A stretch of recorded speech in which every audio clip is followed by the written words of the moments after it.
no page for it.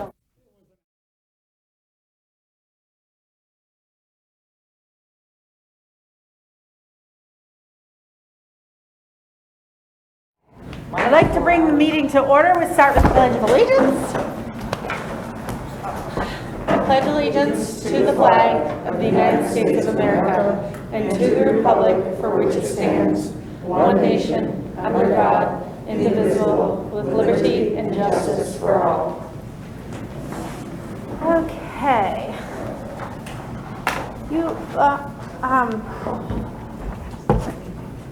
We forgot to put the non-public on the actual agenda.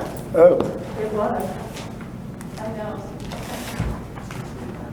well, no, non-public. It's up at the top, but not the little non-public little blur. session. Oh, okay. But we have it up at the top. Yep. I recommend we go into non-public session 91-A, semicolon 3A, the dismissal, promotion, or compensation of any public employer or the disciplining of such employee or the investigation of any charges against him or her, unless the employee affected, 1, has a right to a meeting, and 2, requests that the meeting be open, in which case the request shall be granted.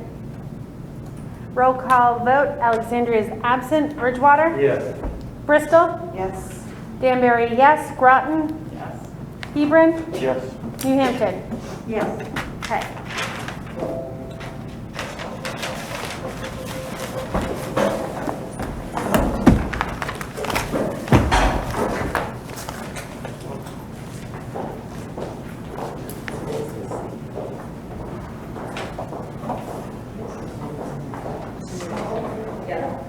Yeah. No, it's not too far, but I don't know what it's like. But he wanted to stay in the area. Yeah, I don't know. I don't remember.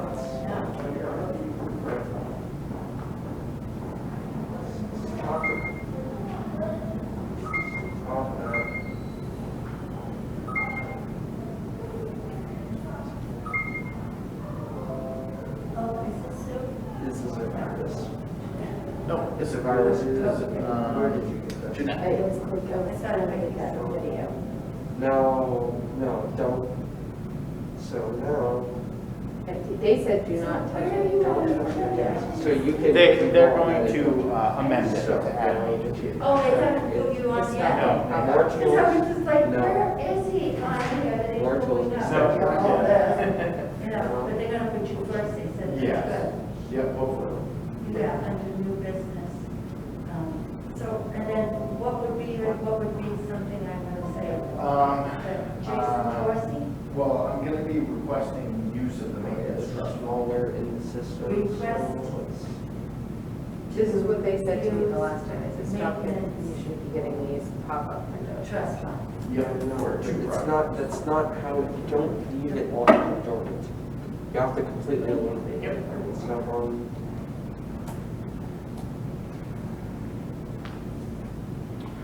While we're waiting, I'm going to grab a drink of water. Yeah.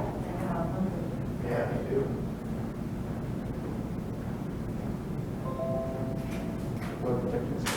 They're just trying to get me to get McAfee. That's it. No, this is not McAfee. That's not what we're This using. is a virus. No, that's what they're saying, I think. Yeah, but no, Right. that's not, it's not, they're trying to get you to click on links and then those links bring you to other sites and they get ad revenue because what's happening is if Don't hit read now. it doesn't matter because I'm not going to, it's going to try to quick scan. It doesn't matter. No, I said don't. Hit them that's off. going to be. But basically what it does is it tries to, it wants you to click on This, yes. So but I don't want to click on that. dark reader. No, that's fine. You sure? Yeah. Just turn my screen red. None of these things here. Everything's fine. So, Alright, so now internally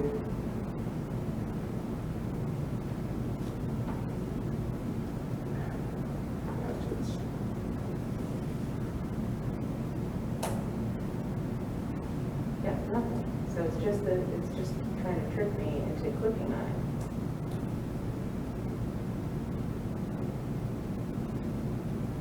So did you download anything? No, What did you do? I just clicked on a video. And I was like going through the steps on it and hitting okay, allow. Hey there. Oh.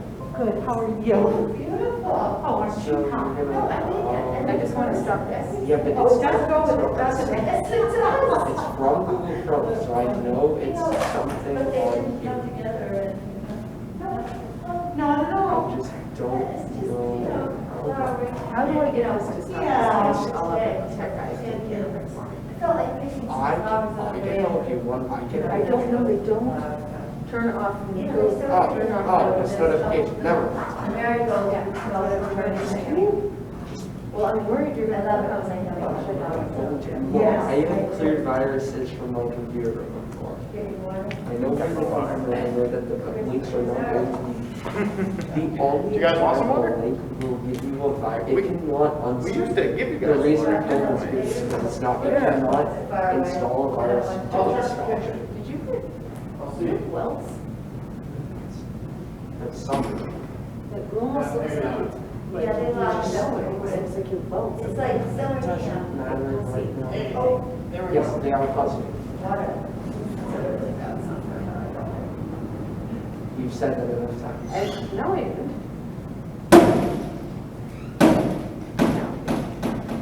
No, I really didn't. I didn't realize that that was what the deal was on your nose. That's it. I'll hold the door for you. Thanks for this time. Oh, So, isn't it right there? well, Oh, that's a machine. Oh, it's, oh, okay. Oh, okay. That's all right. I grabbed that from the custodian. Yeah.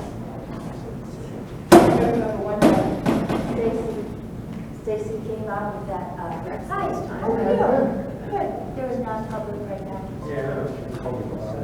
Oh, of course. No, Reset. join us. Oh, is that here? Yeah, we Yeah, we're we the decided public. to give people a table. Wasn't sure where, since it's new setup in here. Yeah, thank you. Oh, Don, do you know, Maximus time. Jason. Jason Jordan? Oh. John Bill Brand? A little water from that. That's okay, no problem. Facilities director. Not everybody shakes hands anymore. Yeah. You're Well, head of facilities, Yes. right. Okay, that's how he knows the name. And Don's wife is Heidi. Oh, okay. Yeah. Great, nice to meet you. Thank you. I've heard good things. Good. I hope so.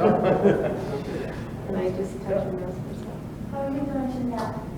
Okay. You guys lived in Bristol forever, 18 years. 18 We're years. going, yeah, just past 17, we're in 18. or did you come from another state? Yeah, Pennsylvania. Pennsylvania? Oh, wow. That's work. I took a job up here.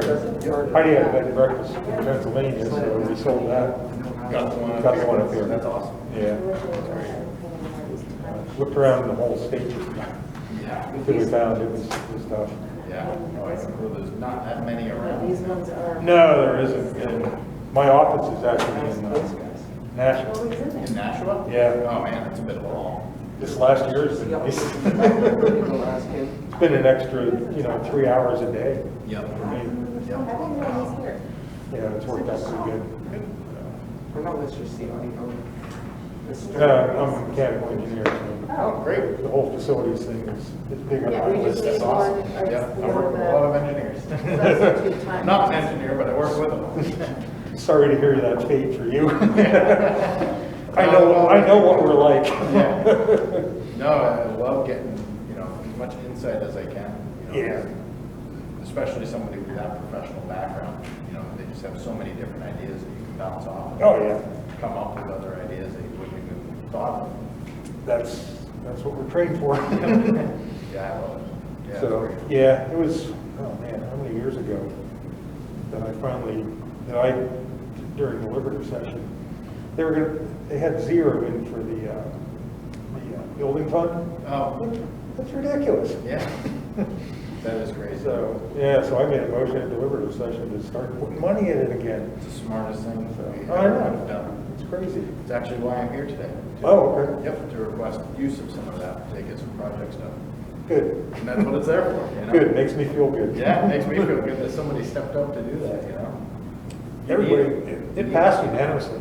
Yeah. I mean, It's It's a no-brainer. People want it, and there were so many complaints up to that point about, oh, this school needs this, and that school needs that. It's like, well, do something. Yeah, I'll show you this. Patrick, are you gonna One of pass the things them or I'm not? requesting You is say to it's do in some the plumbing office? repairs. Oh, that's nasty. Oh, that's not even the tip of Where's the that iceberg. That's Bristol Elementary. Oh, yeah. Yeah. Oh, man. That's just an accident we had. Oh, yeah, absolutely. Yeah, they're bad. I mean, just, I don't know how it was, let to get so bad. Yeah, I don't know how it's not failing. We did have a failure during the winter in one of the heating lines. It was actually when they converted the system from steam to hot water. Yeah. They never removed any of the steam traps or anything like that. They just converted it. So, and one was buried underneath the dirt, the steam trap. Nice. It totally rotted away. One day, my lead custodian went in because I noticed on the heating system, because it's all computerized. Yeah. I noticed that things just didn't seem right to me. So I had her go look, and there's water in the boiler room. So we were able to kind of get through. I had some people come out, give me some pricing. Oh, yeah. Come out right away. We scheduled it for a week. I think less than a week from that day. The day that we actually closed school, they went remote for that day so we could do the repair. And that morning, total failure. The pipe completely severed. Talk about timing. I know. Yeah, incredible timing. Sometimes it's better to be lucky than good. Yep, absolutely. Yeah, but, so that's why this year I really want to hit some of these before we get into winter. Oh, yeah. I mean, just some of those, you just touch it, it's gonna burst. Oh, yeah, that's nasty. Yeah, so I don't even want to play that game. And you just run in hot water or glycol or?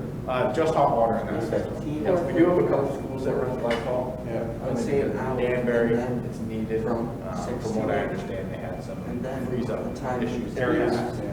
Yeah, but it's still So to it's run that 3:15 glycol. to 4:30. So it's really, really corrosive. Oh, okay. So one of my 3:15 to goals is in the next year or two to have that. But then I'm gonna say swapped out. 4:30, because it's probably a good Yeah, idea. just getting rid of the old stuff instead of Yeah, We're going hazardous from waste. 6 yeah, yeah. to around That's 8. it. But the other, we want to add Yeah, but another. you gotta do it, I compound mean, in there's there. just so many, you go through that heating system, Closet, and there's right? just corrosion, just everywhere. That's what I'm saying. It's Inside all the unit ventilators, every possible exit of water has corrosion. It's like every time, it's a different setup. The water out here is, 45.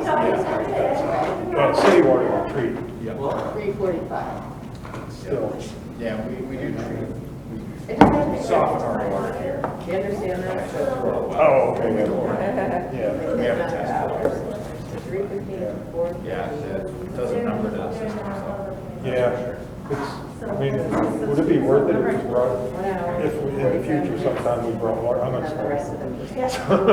That makes sense? If we brought city water down here, I mean, would the school be a candidate, you think, for switching over?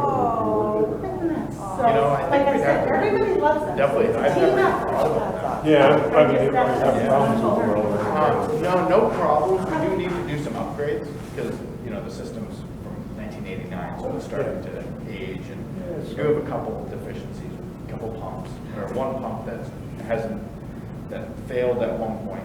Okay. About 7 years ago, and they just never fixed it. Oh, So it's just sitting there, and what I've been noticing, how I noticed the issue is that we got our latest fire and we weren't getting the residual PSI that we needed. So I started going, I go to the blueprints and I'm looking at everything, just trying to figure out what could be causing such a drop in pressure. I mean, half of what it's supposed to be. wow. And so, and then I talked to Gilbert, who manages our health system. And they were like, well, it could be that booster pump. Yeah.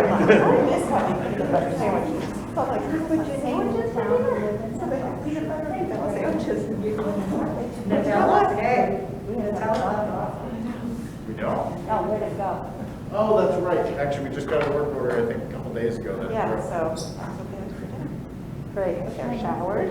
It is Had 6:20. dinner. Six And nineteen. list, whenever it's planned. They left. If it's so far. Yeah, right around. 6:05. 7:30, they get gift dessert. And they go in and put dogs out. The timer's set for 7:30.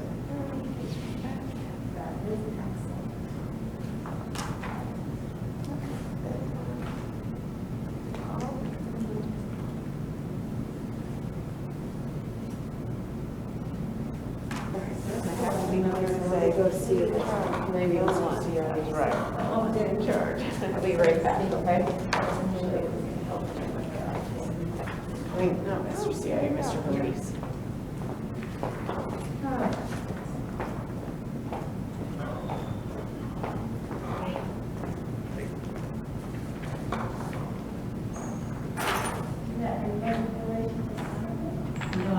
Oh, okay, no. I just saw the, I say, oh, good for him. That's awesome. They're down in 106. Yep. Okay, good. What's the time now? 6:20. 6:20. Okay, so supervisor, 6:20, thanks. Did she get a tardy slip? They said she was going to be ready. So she's excused. So I had an iced coffee though. Isn't that okay? It really is. In the meantime, I was going to try to Yeah. call somebody else. Really fun. Yeah.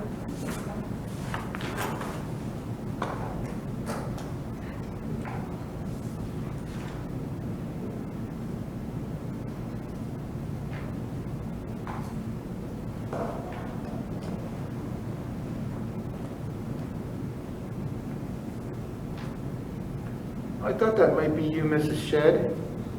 Hello there, how are you? Good. Emma's dad. No, it took me a minute, yes. I thought that was you, yeah. Yes, are you still playing the guitar at all? Oh, of course, yeah. Yeah. That never goes away. Yeah. It's like being a Marine. Always a Marine. Yep. Please tell your mom that I said hello to Emma. I will, yeah. You have a musician in the family. I saw there was some guitar playing there. Yes, both family and Tucker. It was good. I should listen to more of it, but I heard one song. It was really good.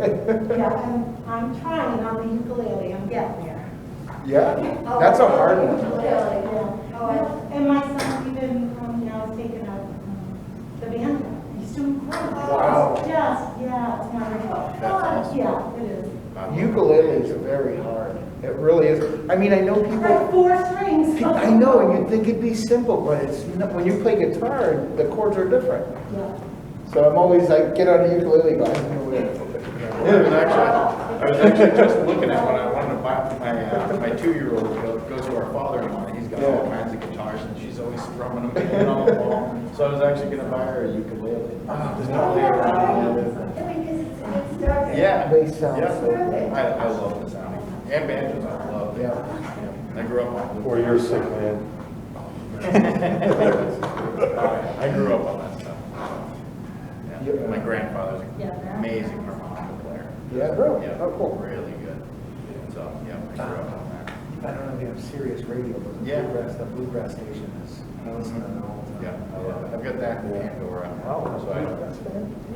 Yeah, yeah. Same here. I play upright bass. Oh, yeah? I'm stuck in the 50s these days. I listen to so much 50s music. Oh, yeah? I love 50s on 5, that is Yeah. such a cool station. Yeah. 40s Johnson. Love 40s? I love it. I love it. Big all. bands. Yep. You don't, I mean, I've been collecting records and listening to some old records. You just can't beat that sound of the 40s. Right, what I want you to do, Big band. this is the thing that's concerning about this looking at. With the way that you had it set up tonight, we're going to. Sound like maybe very white.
All right, we'll get started. Moving on, we'll go to approval or modification of agenda. There are some modifications that need to occur on the agenda. First, under new business, before the letter A, we're going to add in facilities requests. And then at the end of new items, we're going to add the letter N for student school assignments.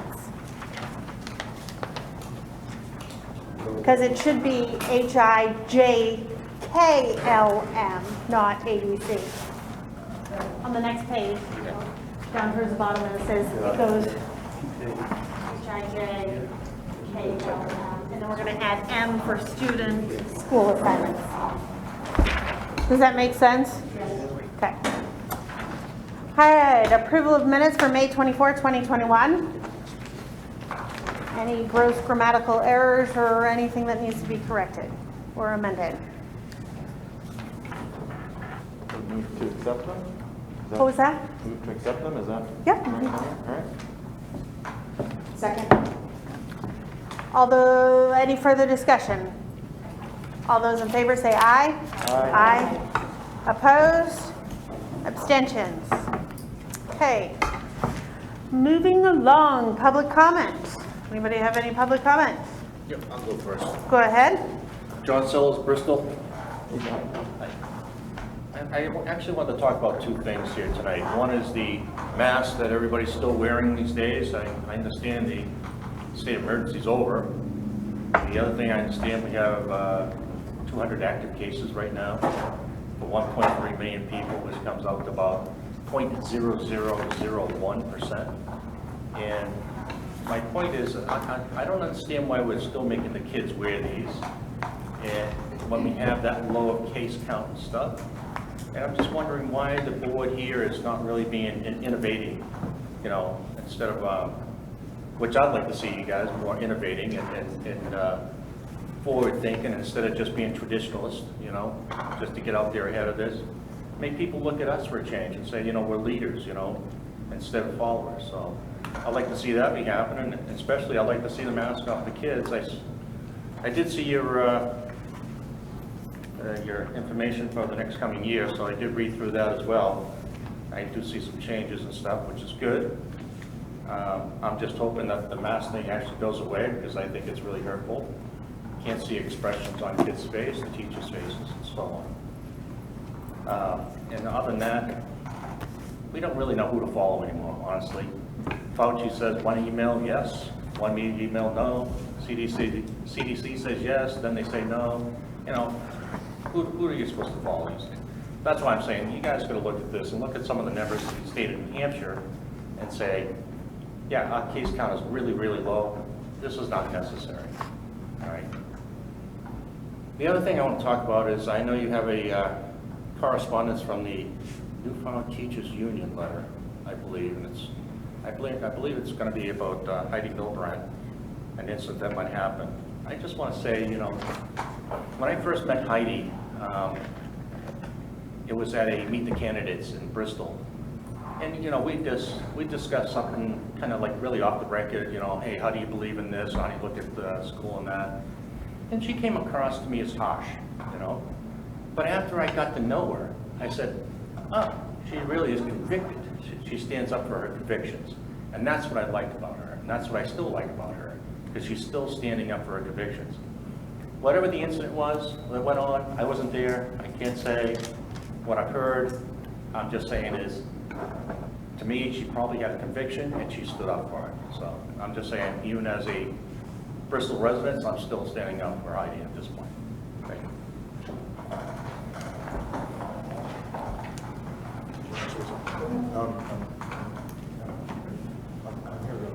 Okay. Hi, I'd like to comment. My name is Nick Haas. I live in Alexandria. My wife Samantha Haas and I have a daughter who goes to Newfound Middle. She's in the 6th grade. She'll be starting the 7th grade. Just a little bit of disclosure. I worked with school districts in my capacity for over 22 years as a software consultant for Tyler Technologies. I get to work with school districts throughout the entire country. And nowhere in our country have I ever seen schools more divided, more states divided, more the Department of Education divided. So I'm here just to talk to you for 5 minutes about some things I wanted to share with you. New Hampshire law prohibits schools from requiring restraints on children that restrict their breathing.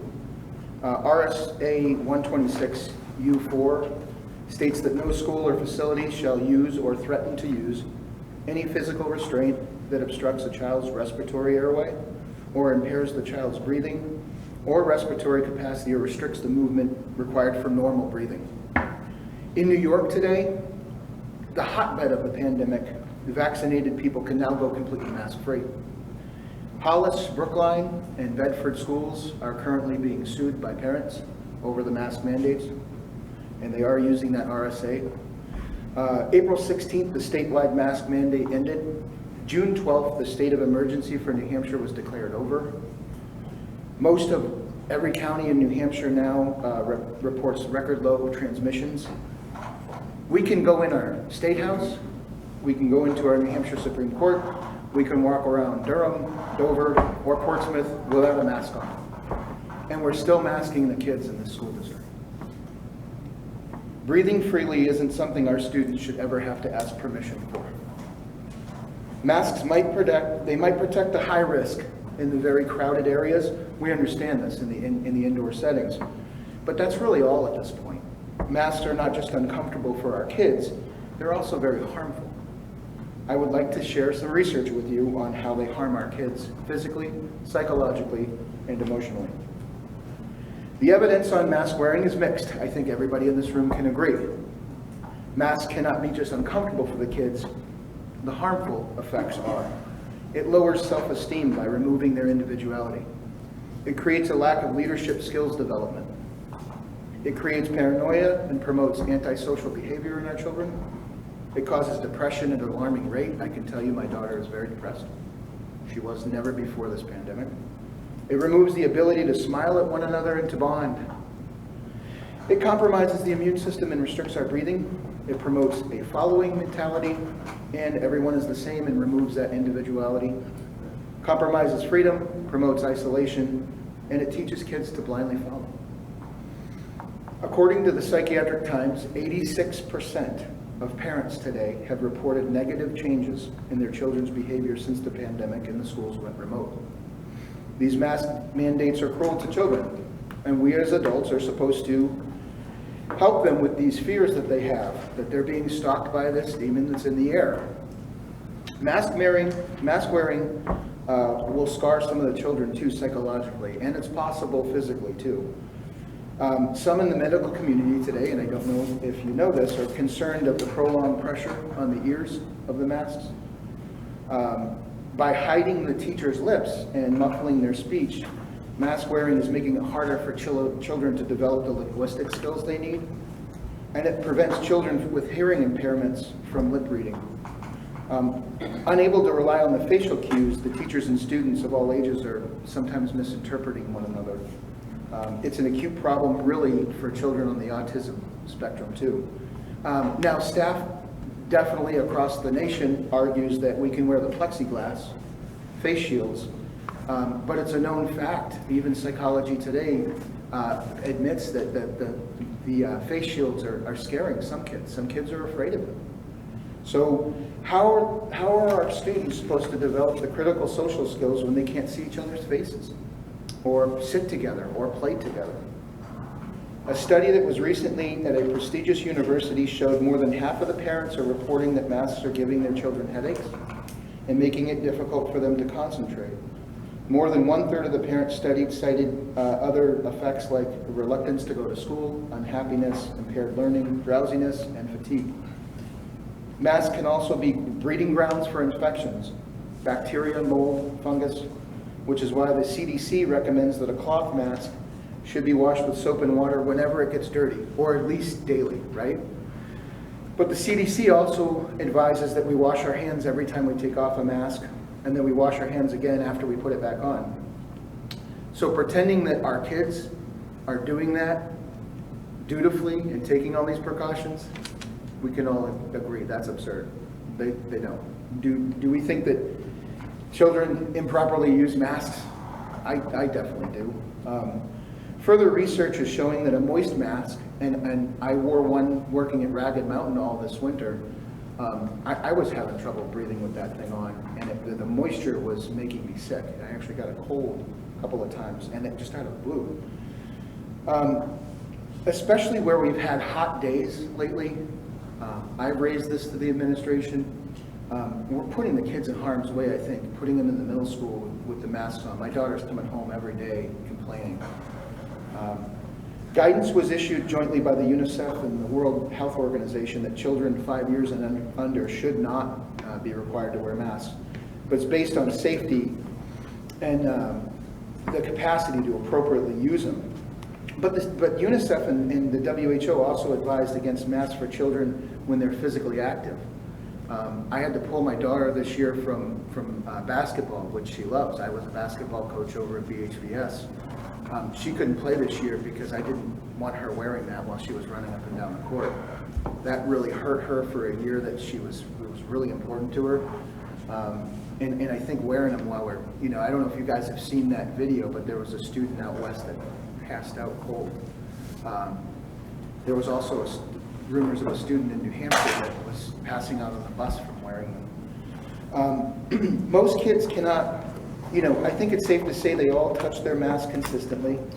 They contaminate them when they do, most of which is harmful to them because it places bacteria and viruses on the mask where it's going to sit on their face all day. I did a little research, and during the H1N1 flu pandemic of 2009, there were 358 cases of flu deaths that occurred in children that year. We weren't wearing masks even at that point. So I have a strong concern. Masks are dehumanizing as well. They're erasing our facial expressions, and they're discouraging communication. Children need to see what adults and other kids are feeling. I think it's really, really important. I work with a lot of kids. I think it's critical. We need to see the facial expressions and know how, what someone means. They cannot be reassured enough that there's joy in our daily lives. We have to show our kids this through our faces. So children in a regular classroom learning speech and nuances, the movement of lips, it's important. And I think it's something that we might pay for down the road. Masks are encouraging our children to live in kind of a constant state of fear. I can think of what they think about every day. I can't breathe this air. This air will make me sick if I breathe it. Or what about the younger kids who think that they're going to die from this air? It promotes that fear in them. They probably think I hate this thing, but adults are making me put it over my face. Those are thoughts that go through their heads. So the kids really need to come first. When it comes to them, I think the masks really need to go at this point. And as Oscar Wilde once said, children begin by loving their parents. As they grow older, they judge them, and sometimes they forgive them. But I think this generation is going to have a lot to forgive us. Thank you.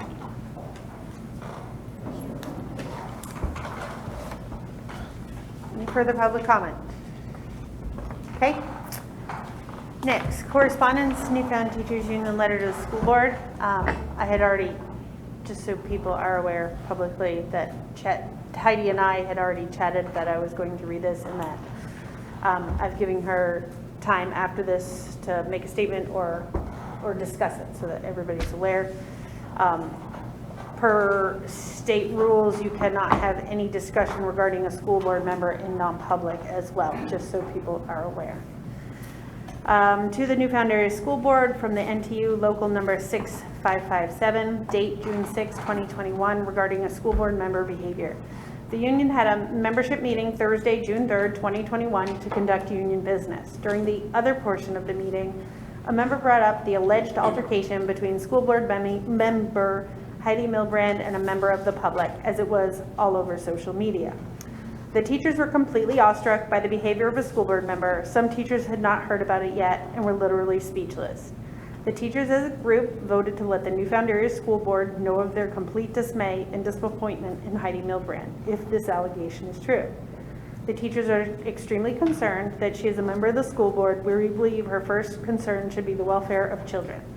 Even though the family and child involved may not be local citizens, her behavior is disturbing at best. We believe this to be an embarrassment to the Newfound area. On behalf of the Newfound Teachers Union, I submit this letter. Sincerely, Deidre Conley. Thank you. Yep. Just a brief statement. There's always two sides to every story. I'm disappointed in the teachers union for writing such a letter based on a one-sided story coming from social media.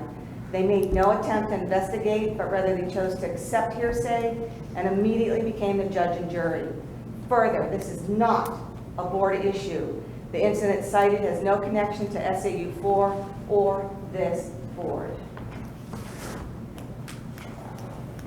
Thank you, Heidi.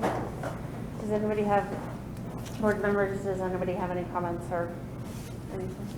If I understood the reading of this, whatever occurred happened, it did not involve a citizen of the district. Correct. No. Yes, Sue? Well, and it is very vague, so you really can't tell exactly what went on, but it was outside of a school board meeting. It was in somebody's private life, and it didn't affect a citizen of the district. I don't quite understand why this is submitted to us as a board. It's their right as the, I think it's their right as the union to submit any concerns of them to us. It's not our, as a school board, it's not our ability to be judge and jury of any of the individual members. We're not allowed to take anybody off the board, as some people, that's the best way to kind of explain it. She's an elected position. The only two reasons based on our policy and procedure that somebody could be asked to step down immediately is misappropriation of school funds or speaking of non-public information in the public's eye. That could be. Those are the only two reasons based on our policies.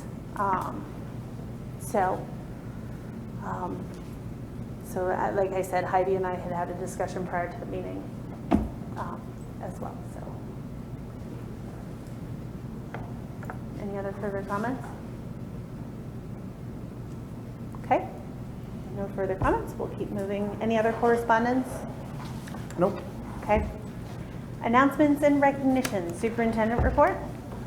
I'd like to start by congratulating our 2021 Newfound graduates and to also congratulate their parents who supported them during this pandemic. And we all recognize that it was quite a path to get through that, and all the work that went on was just tremendous. And it really was a team effort with the parents and their students.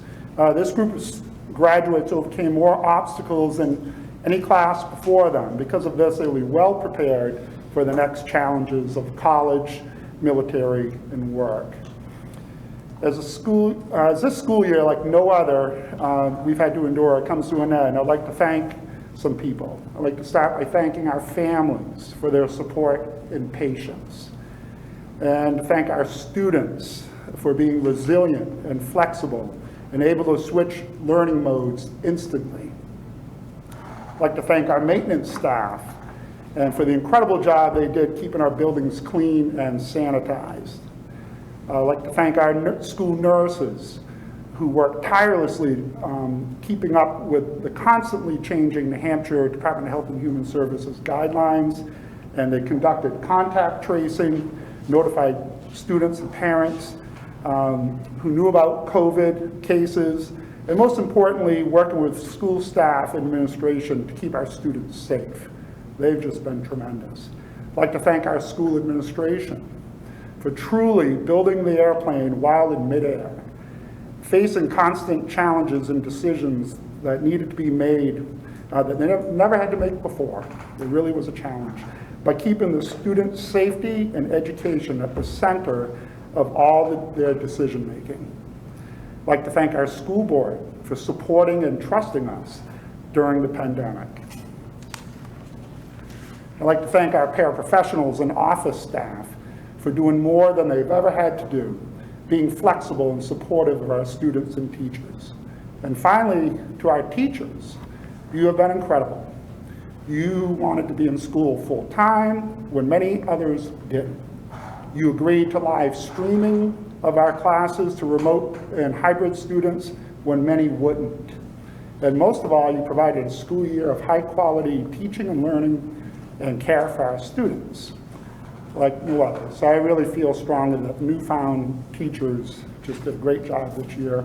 And lastly, I'd like to thank Angel Ekstrom from the Central New Hampshire Public Health Network. She's been a great partner of ours in organizing our vaccination clinics and her team of volunteers. So they ran 2 clinics for us, one for our staff and one for our students. And they were just so impressive in their work. So, and that's what I have for my report. Okay. Thank you. Elsa, Student Liaison Report. All right, so these past few weeks have consisted of our annual end of the year events. We just had Senior Awards Night, which was on June 3rd. Our baccalaureate ceremony was on June 11th. Graduation, which was held on the soccer field to ensure social distancing, was on June 12th. That went very well. We had a faculty and staff retiree ceremony. There was a yearbook dedication for Roger Shelton. Very sad to see them go, but we're happy that they are, at that point. We had Underclassmen Awards. They started today, actually. So today we had freshmen. Tomorrow is going to be the sophomores, and Wednesday is the juniors, and that is all being held during Flex Block, so during the school day. Yeah, and we're just kind of doing our typical wrap-ups for the year. Our last day of school technically is on Wednesday, the 16th, I believe, and then we have a recovery day for students who still have a little bit more work on Thursday. So yeah, that'll be the end of this year. Thank you very much, Elsa. Anybody else have any other announcements or recognition? I would just like to say thank you to every single school district employee for this year, because it's been a tough, trying, and ever-changing evolution over this past year with COVID and the regulations and the changes. And I mean, it could go from hour to hour what the expectations of the state was during this year, and everybody from Pierre down to every single employee to the students, the families just rolled with it.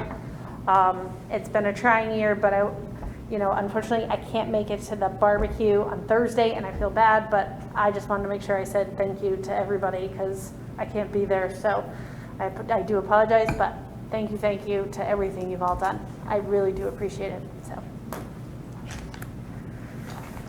old business, relaxing the mask mandate or continuation of masks.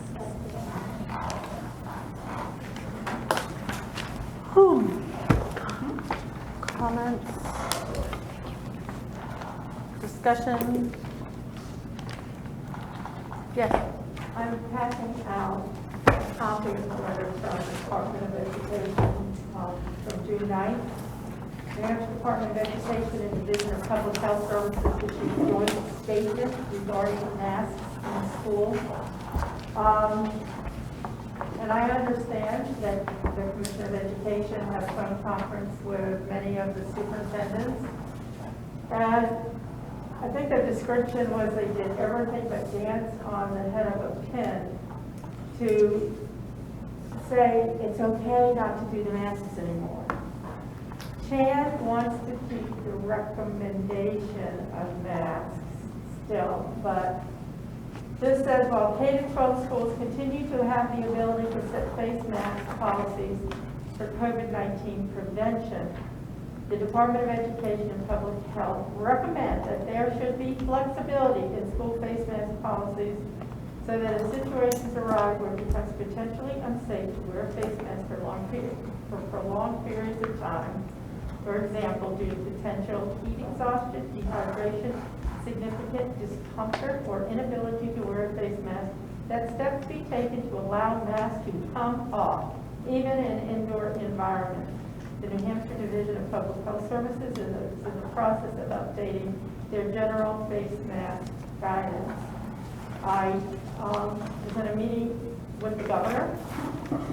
His comment was that he felt that the schools should all be removing the mask mandate, that there has never been a state mandate for schools to wear masks, that he wanted to leave that up as a district-by-district decision.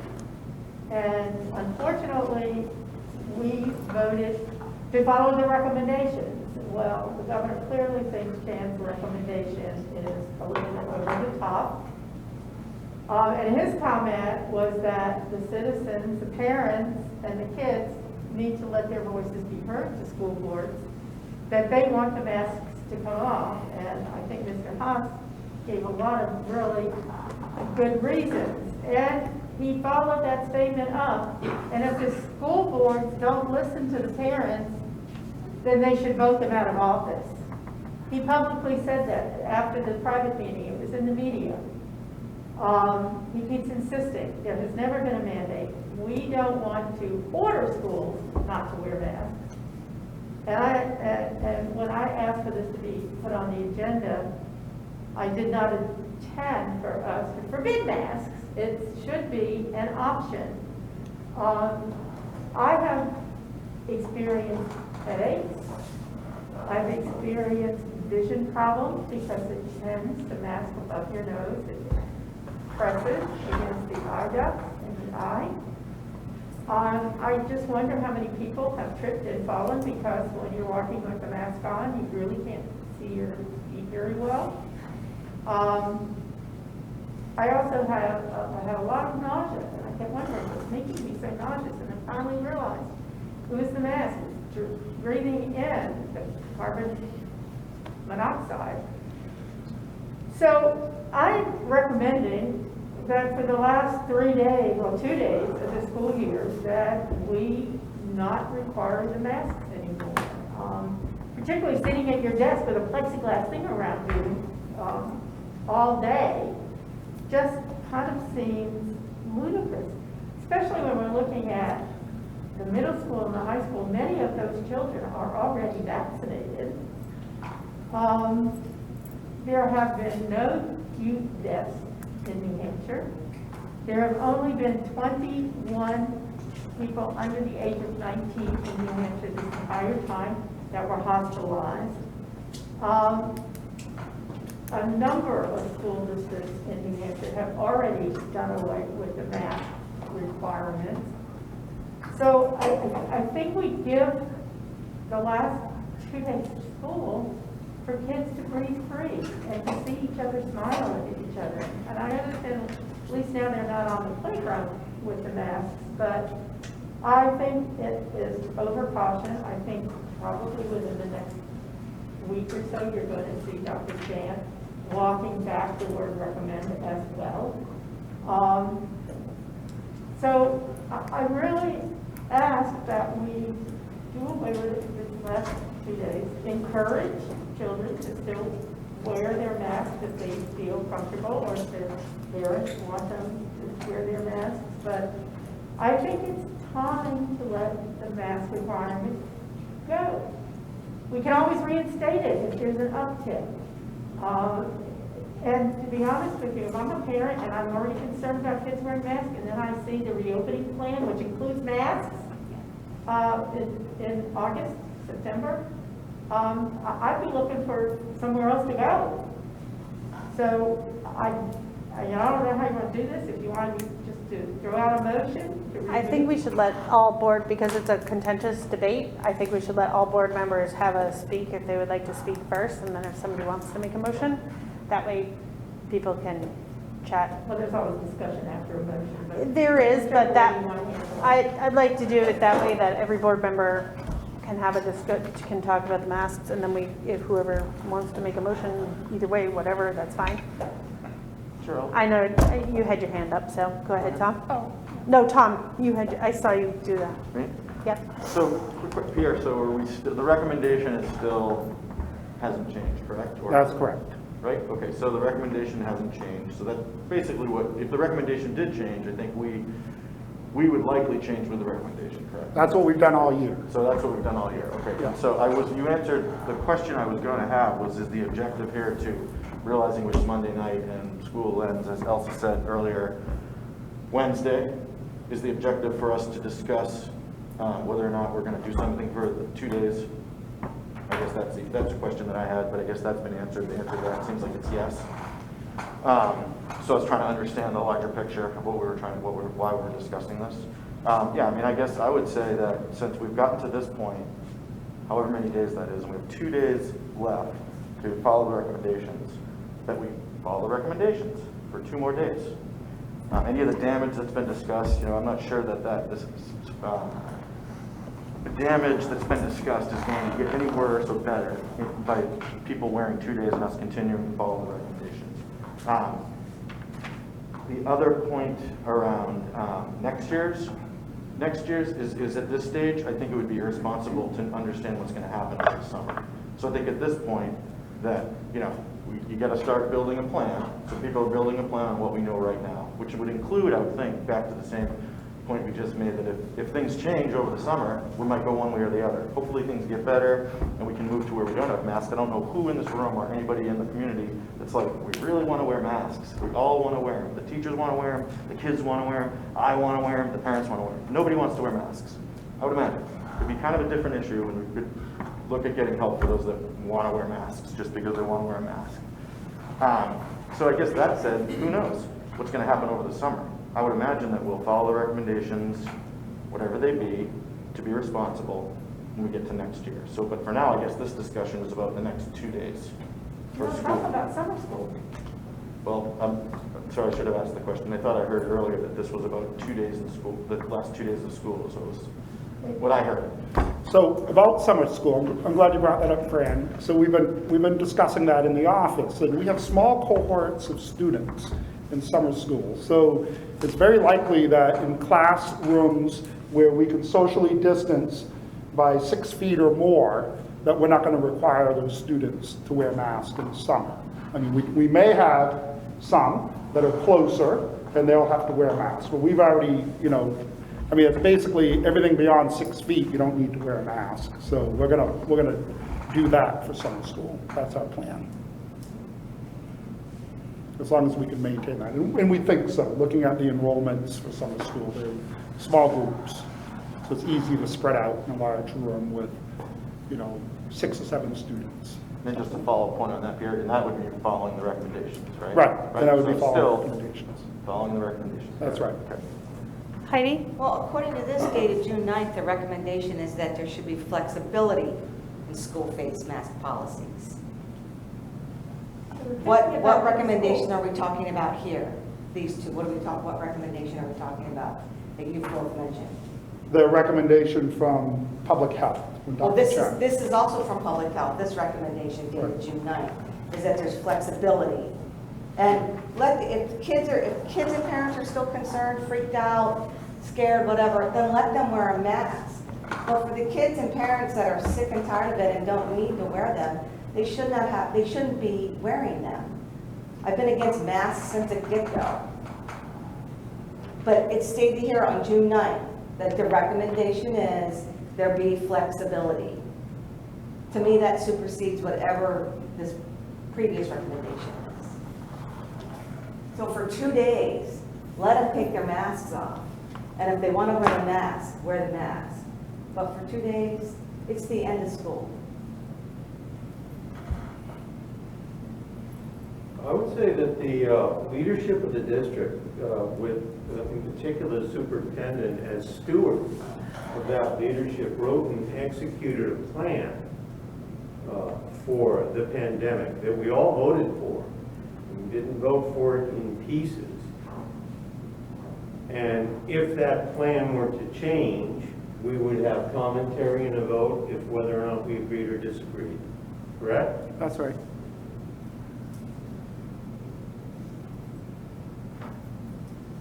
I think a choice is a good thing. We've offered remote, we've offered hybrid, we've offered coming back 100%. But if there's a choice, parents have a choice to wear them. I know for the end of the year, you know, there's a lot of classroom stuff happening to get everything packed up and done for the end of the year. I don't see there being a lot of movement throughout the school without masks on. I think they're already distanced in their desks. That in having attended an outdoor event, no masks on, seeing the kids be so excited to finally have their masks off for the first time, as a mom, I had a different kid. It felt free, it felt like school, it felt like fun, it felt like I was with my friends. And I think we need to give choices, just the same as we gave choices as do you want to come back or do you want to be remote. It is 2 days, and I don't see there, I mean, I asked the question last time. Kids are not 6 feet apart with masks off at lunch times when everybody had come back. We haven't seen large numbers of new cases due to that. So I think that if we were to have seen skyrocketed cases when kids were less than 6 feet with masks off, that might be something to consider. But we haven't, and I think a choice is something that we deserve to give families. Thank you. Sue? I have my own issues with masks, but I do know that the germs are smaller than the weave of the mask, so it's not the do-all, end-all. It may help you if somebody coughs in your face. I don't know how much that's happening, but and you do breathe in a lot of your own carbon dioxide, which is not good for you. One part of me said, well, you know, we've come this far and it's gone real well, and why change it for the last 2 or 3 days? The other part of me is not really totally into masks.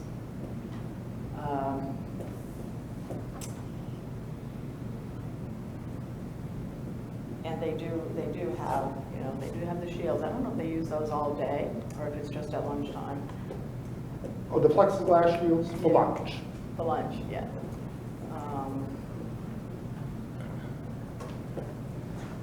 I know a lot of colds are going around now. The masks don't seem to be stopping that.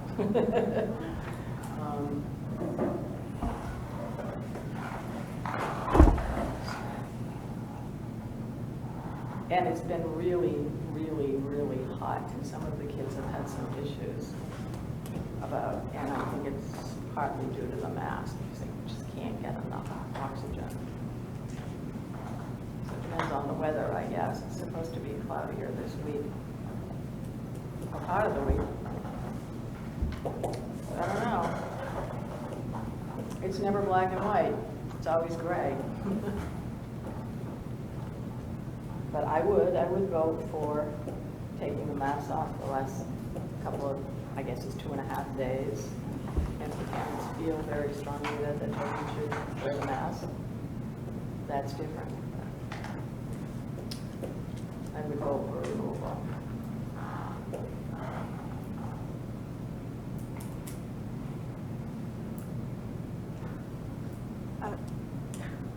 I don't know what to say. I don't know. I'm in that. I don't know. I could go either way. So I see both sides to it. I'm a parent, so I see, you know what I mean? I see all the sides to it. So, like I said, I could go either way. Can I ask a question? Yes. So when you talk about the 2.5 days, does that not include summer school, just so I can be clear if there is a change? So It depends on how somebody puts out the motion. Okay. If somebody opts to put out a motion, it will depend on how it's voted on and how it's read. And I would vote for removal, but upon the recommendation of the superintendent, I think that he has the whole picture, and if he wants to reconsider, then that's where I would go. Well, I don't see the harm. You know, I've heard people talk tonight about how harmful it is to the health of our students. I've not heard that. And I don't believe our principals have heard it. And truthfully, it only became an issue after the governor lifted the order and said, we'll leave it up to the schools. I had no complaints about masks until then. And then it became our problem because suddenly it was like we were wrong in doing it because the governor had indicated that we'll leave it up to the districts.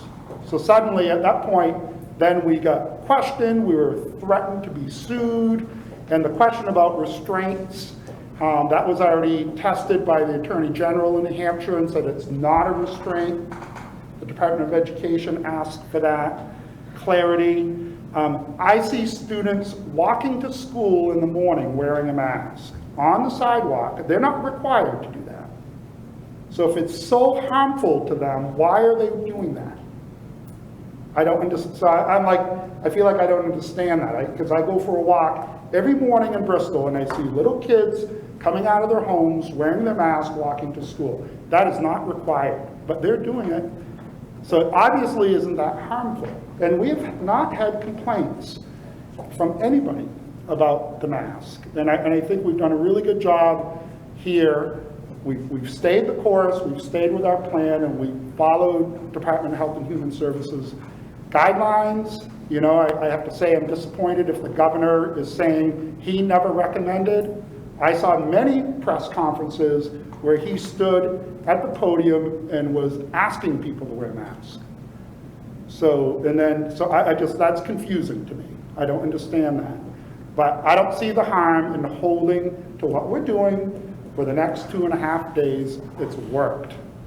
And I just think to me, it's the wrong message. We have followed, just recently, we changed up and DHHS said we don't need to wear a mask outdoors. We quickly switched to that. Athletics, every step of the way we have followed with athletics. And we've been successful at it. I don't see any harm in holding to what we're doing. And certainly, if you, in the reopening, the stay open plan, if you saw, remember at the very top, it says this is what we had to do to apply for the ESSA grant, and it's based on current conditions, and we will, I'm not asking the board to approve that tonight, that's just a draft, and we will change it when we get more guidance from DHHS, and at the August board meeting, we'll ask for a vote. But so that's the way I feel. I just don't think it's necessary, and I don't see the pain or how harmful it is to people, because we've not had those complaints. And this flexibility that's addressed in the letter refers to, it says, where if situations arise where it becomes potentially unsafe to wearing a face mask for prolonged periods of time. So the flexibility is, your policy could be one thing, but if there's a situation arise, say another day that it's 94 degrees and all that, and there's a potential for heat exhaustion, okay, let the kids remove their masks. But that's the way I take that. It's an individual kind of circumstance. So you're right. In this letter, that was a response to the heat that we had. Yeah. That's how this came about. And we provide our students with mask breaks. That's in our plan. Our students are allowed, if they feel like they're having a hard time breathing or whatever the conditions are, they're allowed for mask breaks. They go somewhere else and I've seen them do that. We've been doing that all year long, supporting our students like that. So, but that letter was a response to the little heat wave we had last week. That's when this came out, and telling the districts, if you want to, have the kids not wear masks, you can, or be flexible, whatever it was. But I will say that, I'm in the text group with the Lakes Region superintendents, and after this came out, everybody in the Lakes region said, we're staying with the mask. And that was 100% there. So, and everybody is just together saying, we're just going to continue to follow the guidelines.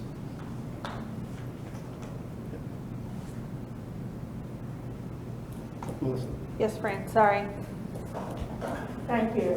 Well, a year plus ago, when we said we'll follow the recommendations, I think we had no clue of the roller coaster. It was deadly. If we breathed in somebody's air, we were going to die. Remember when we were told you don't need to wear a face mask? And then, yeah, you do need to wear a face mask, but don't have to wear certain kinds of face masks. And then it was, you should wear 2 masks.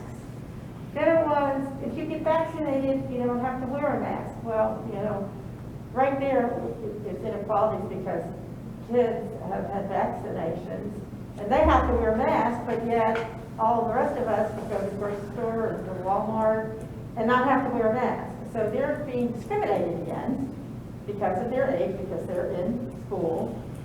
And both the governor's office and personally, the education commissioner told me that the ESSA grants do not have a requirement that there be masks for us to apply for the funds. They also made it very clear that they want school districts to have flexibility. And we as a school board have not had flexibility because we locked ourselves in and was taken for granted. And now you're just telling us here that you are in this email chain of all the superintendents and everybody said they're staying with masks. It's not their decision, it's the school board's decision. And the school board should be deciding based on what they're hearing from the public. And I am not having any parents contact me and rage at me about, oh, Johnny loves wearing his mask, walking to school. I mean, how many of us, when we settle down for the evening for some relaxation time watching TV, do we put our comfortable mask on because it's so comfy? They're uncomfortable, they restrict breathing, and if I can give kids 2 days of breathing free the last few days of school, I'm gonna do it. And it really bothers me that the sports changed without us specifically voting to change the outdoor mask policy because the NHI, whatever the sports group is, changed it. Well, they don't answer to the school board, but yet what they decided, everything was waited for because they're the ones that did away with it. An outside agency that has nothing to do with our school district. So it just bothers me about this sacredness of staying with it and following the recommendation. I mean, so many things have been proven wrong. There are so many studies coming out about that masks really are not effective, that masks really do cause a lot of problems, and we're just dismissive of the kids don't mind it. It bothers me, and I'm still going to make a motion that we go on record with a vote of relaxing our mask mandate for the rest of the school year. And for summer school, if appropriate distancing can be done, that there be no more masks. Unless we specifically vote to reinstate it because things have changed. But things have changed drastically since we put that in place, and yet there's been no relaxation. It's just like we're still a year and 3 months ago. When COVID infection rates are down, 21 kids the entire time hospitalized. Okay, let's move along. We've already said some of this. So if you're going to make a motion, can we make the I motion? make a motion that we relax our mask mandate, to not require mask mandates of the students for the rest of the school year and summer school unless there is a change in infection rates that would cause us to reinstate it. I'll second. Further discussion? Yes, Tom? Well, the caveat there at the end is Yes. going to be difficult. Yeah. You want to address that, Tom? I have the same question. Yeah. I mean, we can't have that as the official thing we're going to vote on, in my opinion, unless the infection rates change. Is that what I heard? Right. So we need more What level of change is necessary, and when does it happen, how do we get together to vote on that? So I think it has to be apart from that. All right, then it just ends. And if we need to reinstate it, then we'll meet again and reinstate it. So your motion to have it optional, end it completely, kids aren't allowed to wear them? I just want to clarify because there is going to be... That we no longer require, we suggest that those kids who want to continue to wear masks do so. So your motion is that it's an option. Masks are optional. Correct. Okay, just clarifying. And you say for summer school, but at one point you said a distance, if you can't be socially distant. Well, He has already said we can distance, that's no big deal, so I just want to, are masks going to be optional for everybody else, only if they are or is this just in general? I think in general. I'm sure you can figure it out, how to make them safe with spacing. If they don't have to be required to wear masks, you'll figure it out. So I want you to put the caveat about distancing. Just- Okay, can we redo your motion, because now I'm so lost because everything's changed? I make a motion Yes. that we remove the requirement for masks for the rest of this school year and summer school, with the option of any student feeling that they want to continue to wear a mask may do so. I'll still second it.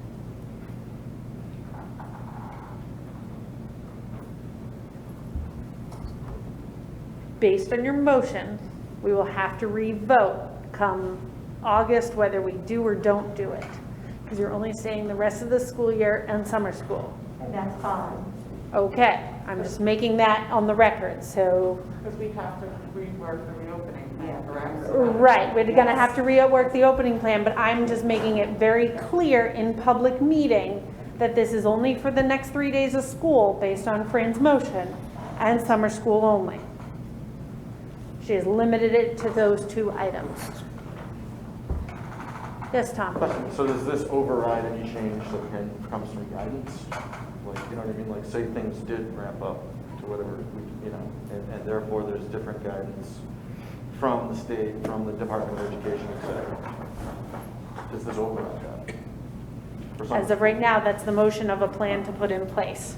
That it would like. That it's option, from what I can gather from Fran's motion, that it's optional going forward. Masks are optional for students or teachers or anybody in the schools. So even if infection rates increase for whatever reason, this would still be our policy. in As summer. of right now for summer school and the next 3 days of school. Because summer school is not till July, right? July 6th to July August 5th. Okay. I mean, we do meet twice a month. We can always reinstate. We don't meet again until August. Our next meeting was canceled and we don't meet again until August. Well, I'm sure if there was an emergency that we would meet. If there was an emergency. Any further discussion regarding masks? I have one more question. Yeah. Do we have any obligation, like with First Student or any of the other providers that we work with, that we have to be, like, with First Student, did we, you'll provide transportation as long as our kids do A, B, C, and D? Like, do we have any requirements of any of our providers that would potentially jeopardize summer transportation or consultants coming in for services? Those are good questions. I can't answer those right now. I mean, as far as our own transportation, they followed our guidelines, our plan, which they did for all of the districts. It was the same. But I can't speak to outside service contractors because we weren't anticipating, that question. That's a good question. But we do have outside contractors during the summer. Our memorandum of understanding with the teachers union, was there anything in there? Was it just that we would follow the reopening plan, or is there under that memorandum of understanding with them with the COVID? There was following the plan. Okay, That was, the MOU was to follow the reopening plan. follow the reopening plan. So I'm gonna throw a wrench in it again. So you may not have the support of the teachers. I think, is that where you're going with this? Well, what I'm saying is if the MOU, memorandum of understanding, says we're following the plan, and we as a school board are making a motion to just say mask mandate specific, not adjust the reopening plan, then are we in a potential, I don't know the legal word for it, our breach of our contract with the teachers union? Yeah, that's why I asked if whether or not, as we started, there has been an effort to amend the plan other than for the mask mandate. And I don't don't think there has been. No. So any motion that we make would have to be to amend the plan and then specifically say what part of that plan. And whether or not that is contrary to the MOU, it would Right. be black and white. I know we signed the memorandum of understanding with the union in regards to following the plan and for the early release on Fridays for teachers to plan, if I remember correctly. I'm seeing a nod, so okay, I'm thinking I'm remembering We're simply correctly. amending the plan. But that has to be in your motion. Because if we don't say that it was amending the plan, our memorandum of understanding goes back to that plan. So if we don't amend that motion, the teachers can say bye-bye. And then the question arises, what else in the plan is no longer appropriate or necessary? For the That's- next, yeah. I would ask that question. Right, so Melissa's bringing up a good point. So making this change we've worked with the teachers when we developed our plan. I didn't even The think teachers about were that. consulted with all that. We had teachers on that committee. And so now to make the change suddenly tonight without consulting the teachers, I don't know how they're going to react to that. I can't speak to how they feel about that, But the problem is that this has now been on 3 agendas. If the teachers had concerns, it is on our public agenda. We have been, at last meeting, I clearly stated, at our last meeting, that we cannot vote on anything regarding masks until the next meeting, because it was the first time it was on, or et cetera, and it wasn't being brought forward. We talked about at the last meeting that we would bring that forward to this meeting in case somebody wanted to make a vote on it. So that's true. it was discussed, so if they had every right and option to come to our meeting or forward us concerns or information. We've all received concerns from families regarding ending the masks, etc. That's all I've received personally, but you're right. Our memorandum of understanding says we will follow all guidelines as based on the reopening plan. That was the whole 3-foot, 6-foot drama back last fall because of distance, etc. So we did the plexiglass, etc. So. Amend my motion. For the motion to amend last year's reopening plan. Just say our current reopening plan. Current reopening plan to no longer require. To make masks optional. Require masks. No, to make masks For the optional. rest of the school year and summer school, maintaining as an option for those students who wish it. You tell her. Say optional. Optional. Instead of required. Make masks optional. But Heidi said, amend the motion to amend the current operating plan, reopening plan, to make masks optional for the rest of the school year and for summer school.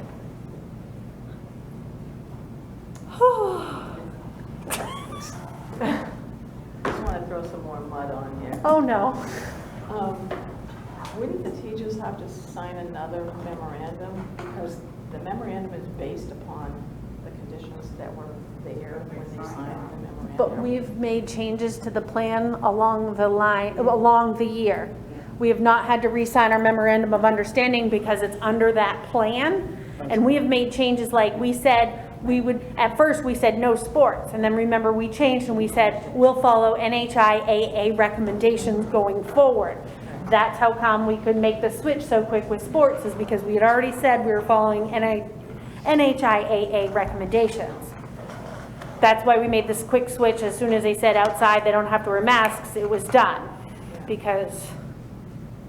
Well, the other thing is optional, okay.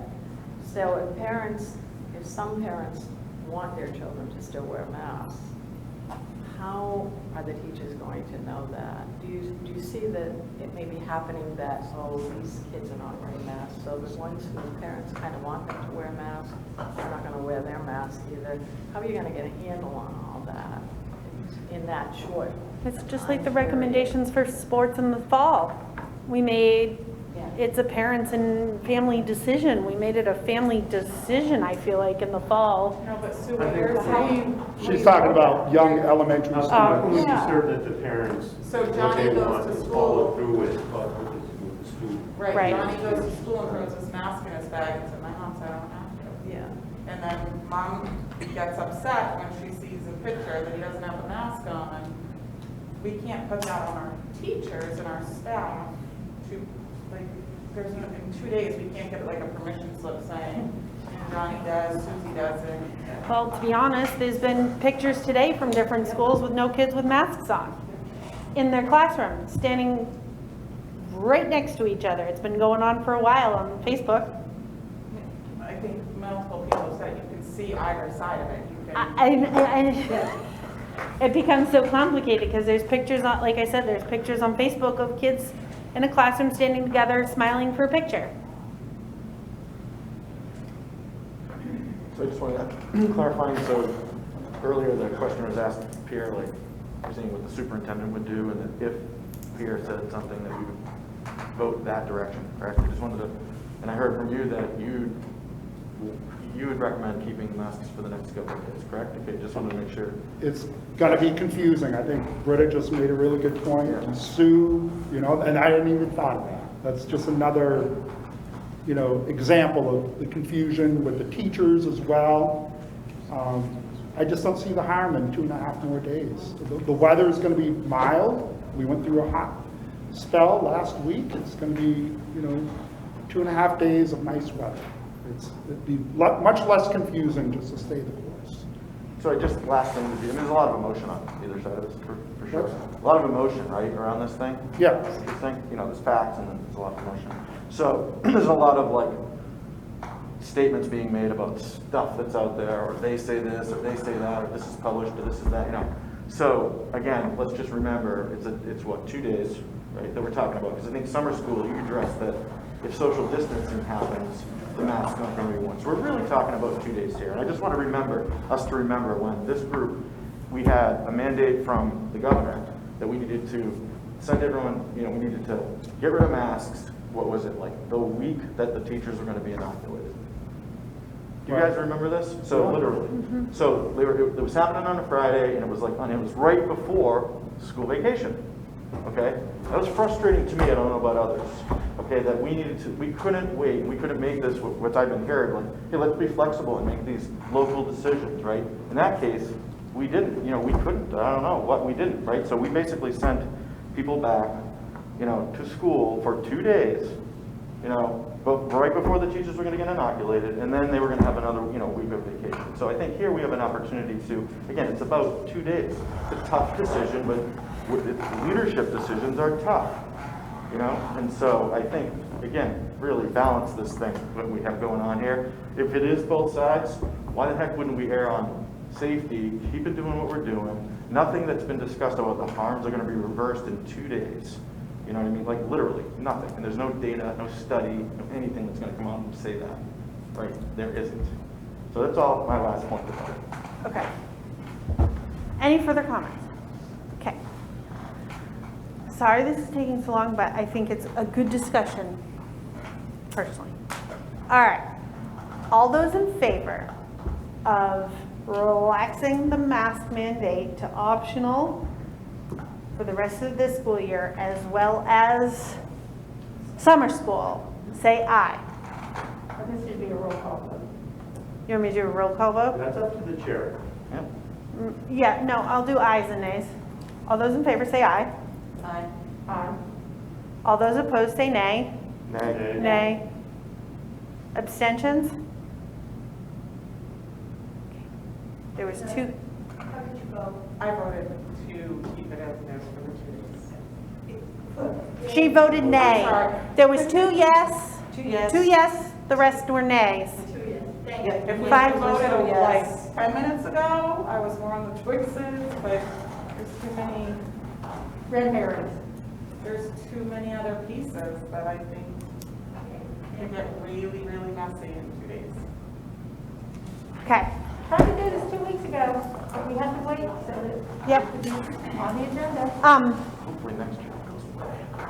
Right, and I'm under that same agreement that I agree next year, hopefully don't see that on the reopening plate, but I'm sorry this took so long, and normally we try to keep things time constrained, but I think that was thank you, Elsa.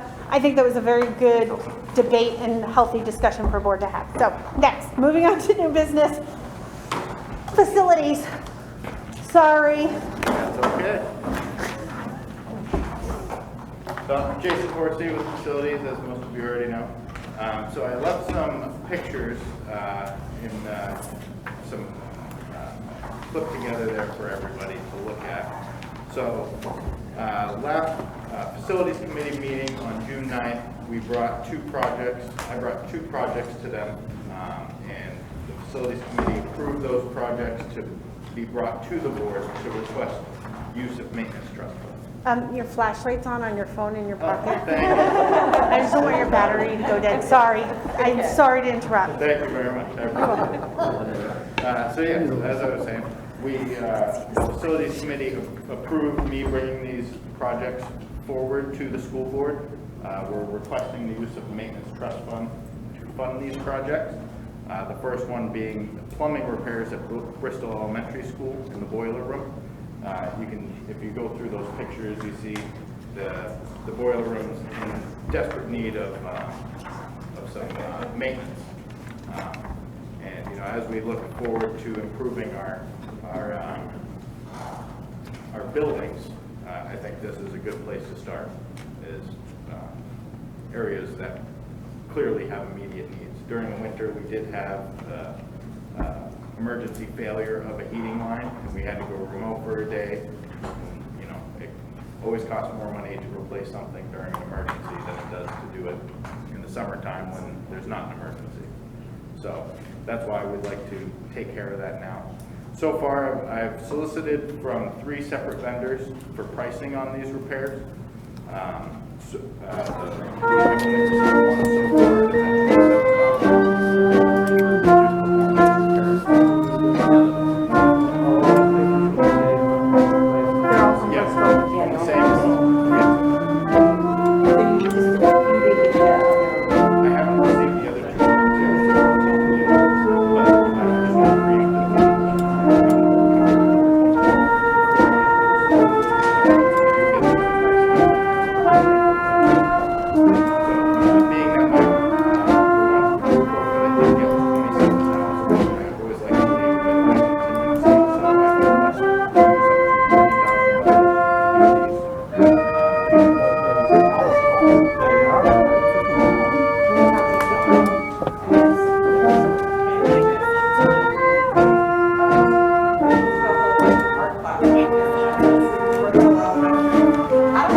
But I would fully support the use of up to $30,000 to get this repaired. And as Jason said, at one point, we had to go remote at Bristol, because something broke. Yeah, we had a hot water line in the heating system go. And hopefully next year, we don't have those options to go remote in an instant. So the sooner we can get this taken care of, I think the better we will be, and the cheaper it's going to be to do it now versus waiting until we have a much larger issue. I would motion that we approve the $30,000. Is it appropriate to do so? Up to $30,000 for the repairs at Bristol. And this is a quote, and you're expecting another? Yes, I'm expecting 2 more. Yep. Yeah. I reached out to members of the facility committee. Is there a process where that's a bid requirement, or just get multiple quotes, and what's the difference, or? They have to go to bid, you have to get multiples. So according to the policy, anything over 50,000 has to have 3 sealed bids. Anything less than 50,000, you can solicit. In between 10,000 and 50,000, you have to get at least, make the attempt to have 3 quotations. $10,000 or less, if it's an acceptable price as deemed by the superintendent. Yeah, and the facilities just met on Wednesday night, so we made that recommendation for him to go ahead out to get vendors, but if we wanted it brought to here, just because of the sheer nastiness of this. And you look at it, if you breathe on it wrong, it's going to fall apart. It's brutal down there. Now, too. Yeah, we have the time, we need to fix it. We do have money in the trust fund to do so. Absolutely. I would just like to say for public that is not here looking at these pictures, that these pictures are absolutely appalling. That we have leaking sewage lines in our kids' schools is just, to me, it's detrimental that we've let our buildings get to this. So I would like to second Tom's motion. Any further discussion? All those in favor say aye. Aye. Opposed? Abstentions? Okay, moving on. So I do have, actually, there was 2 items. Okay, Yep. that So was we one. took care of one. Okay. The next one is air conditioning for the server rooms throughout the district. So every school here has a server room in it, and which you know is the infrastructure for today's technology. So if anything happens to those servers, we lose internet, we lose many different abilities as a district that relies on technology. So throughout the district, we have some server rooms with mini split air conditioning, the ductless heating and cooling units. We have one building with a portable AC that is not able to keep up with the demand because those servers generate so much heat. Here at the high school, at the SAU office, and at Danbury Elementary School, they currently have those mini split units, but they do not work consistently. At the SAU and the high school here, they work some days and then other days they don't, but they're so old you can't buy replacement parts for them anymore. We bought them in 2007 and they stopped making parts available in about 2010. So about 3 years after we bought them, they stopped making parts for them. And at New Hampton Community School, the server room is in a bathroom with no air conditioning whatsoever. It's in the female staff bathroom, which is a problem in itself.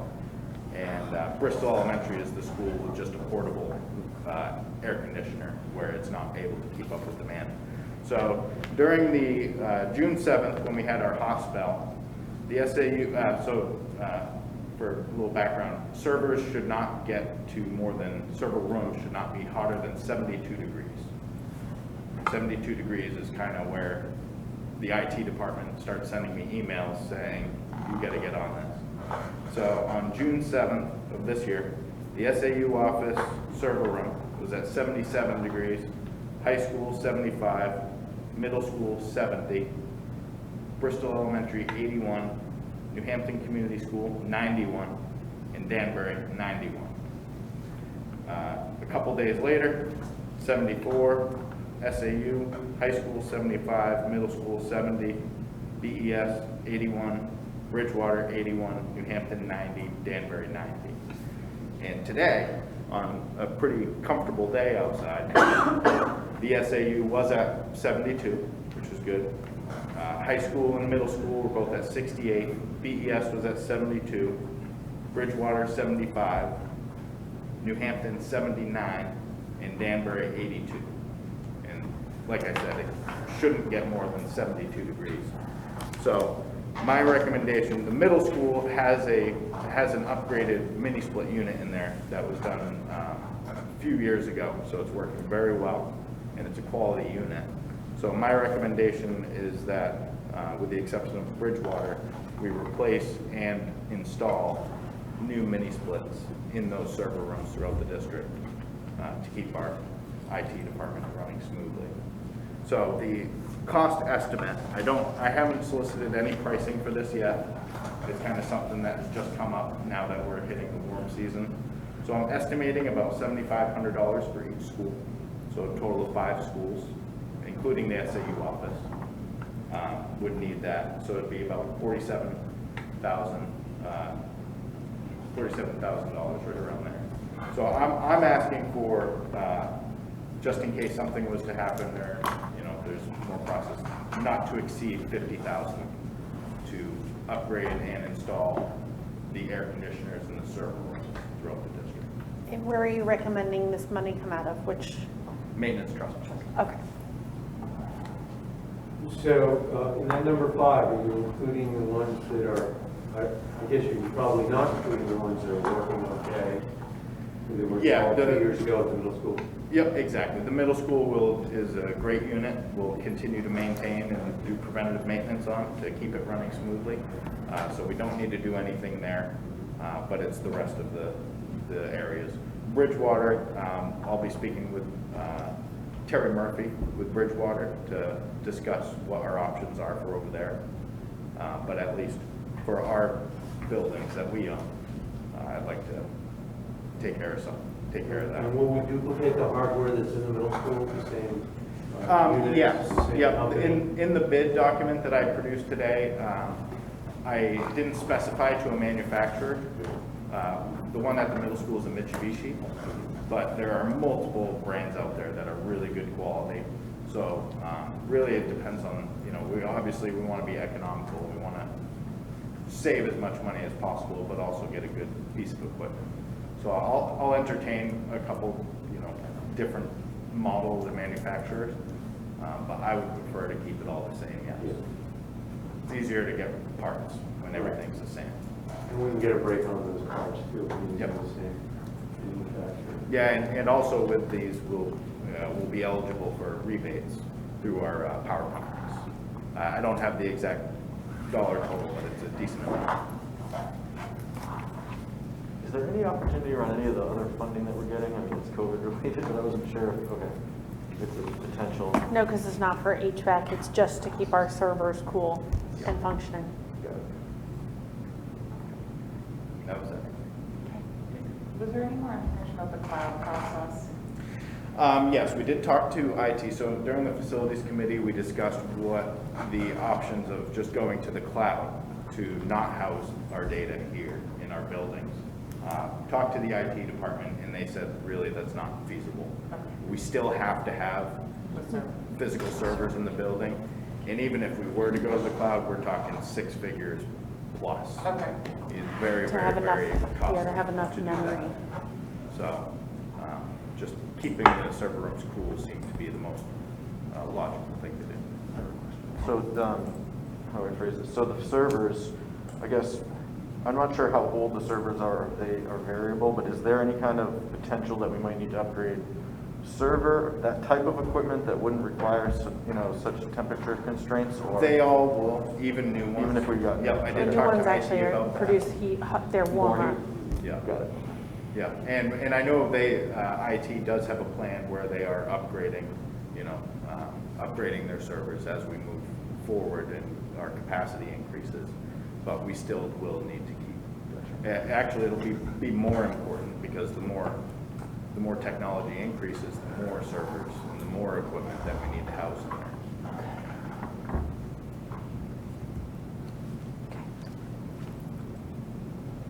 All right.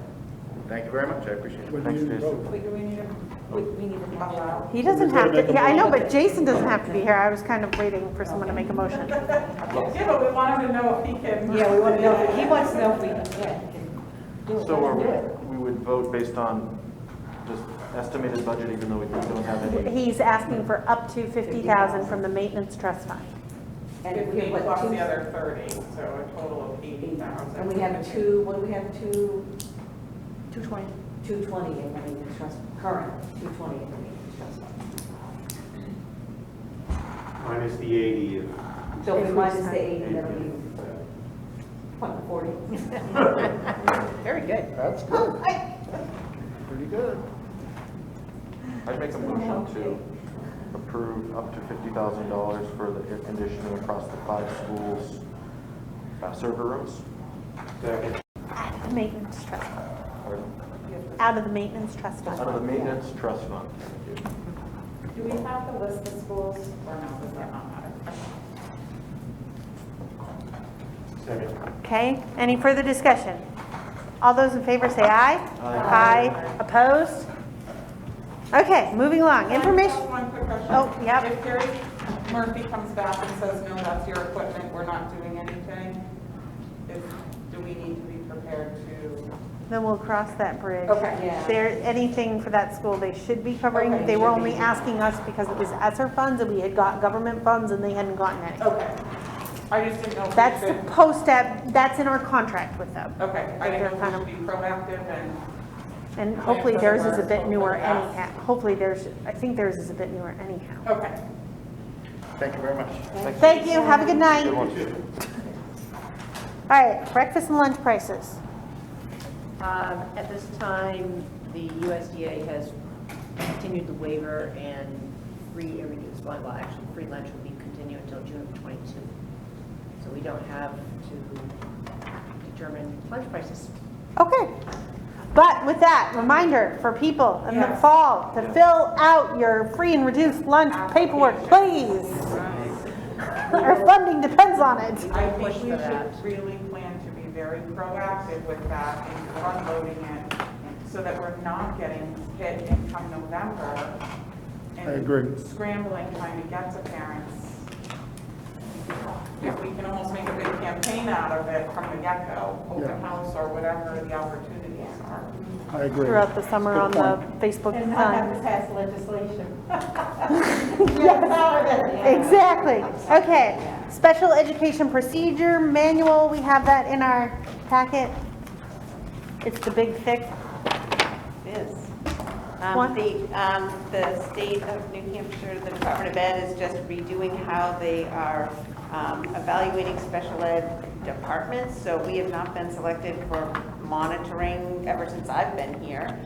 So usually they would only review the policies and procedures of districts for monitoring, and now they're collecting it from everyone. And so in order, they need it all uploaded by June 30th. And so there were a few small changes based on changes to the law, so I've just updated it and would request your approval tonight so I can get it finalized and uploaded. Okay. I make a motion to approve the Special Ed Procedure Manual. Second. Any further discussion? All those in favor say aye. Aye. Opposed? Abstention. Okay, policies for first read.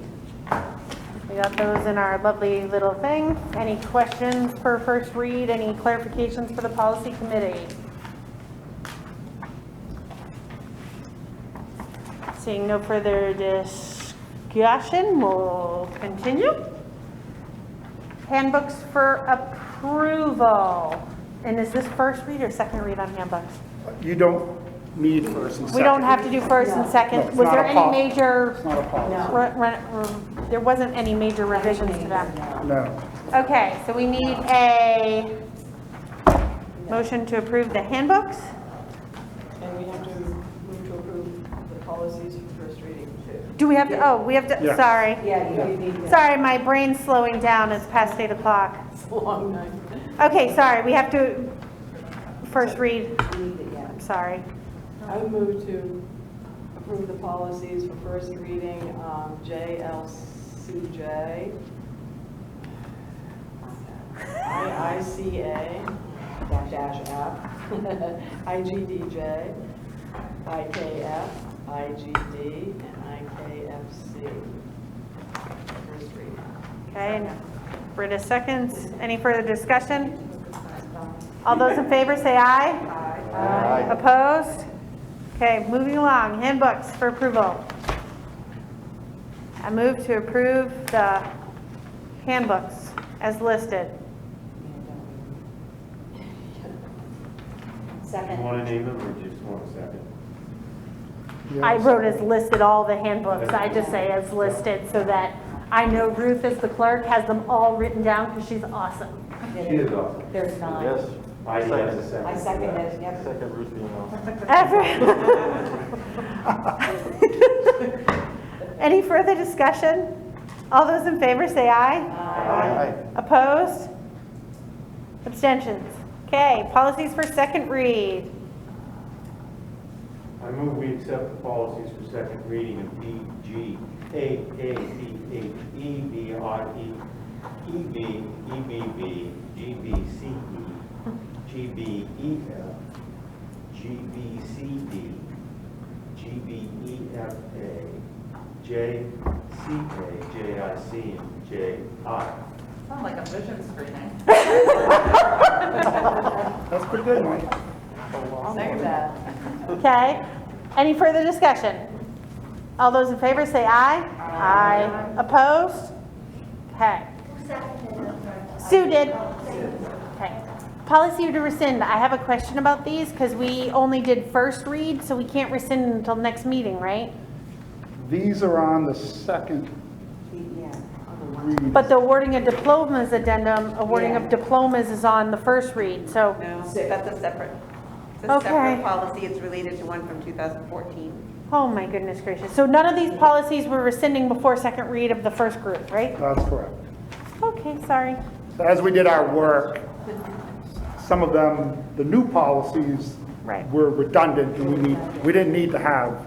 Anytime we can eliminate policies, it's Yeah. a good thing. Okay. Need a motion to rescind policies. Move to rescind the following policies: BF, BFA, BFD, BFG/BFGA, JEC, ACA, AC-R, and IKC-A. Okay, Britta seconded. Any further discussion? All those in favor say aye. Aye. Opposed? Okay, so Abstentions. Wait a minute, I forgot abstentions. I knew I was forgetting something, but nobody's abstaining. Next, job description. Go. Okay, so we've included, so as you know, Chelsea Hebert is resigning her position, so we thought it was important to update our Director of Counseling job description, just in case we end up hiring a person for that position this summer, depending on their experience. But it's just good to have that job description updated. So that's something that Paul Hoyas had worked with the guidance director. So we just need a motion to approve that. Accept the updated job description for the Director of Guidance? Yes. Correct? Yes. Wait a second. Okay, any further discussion? All those in favor say aye. Aye. Opposed? Abstentions. So the school opening plan, as we've discussed some tonight, just remember, I'm not asking for approval, this is draft. We need to seek public input.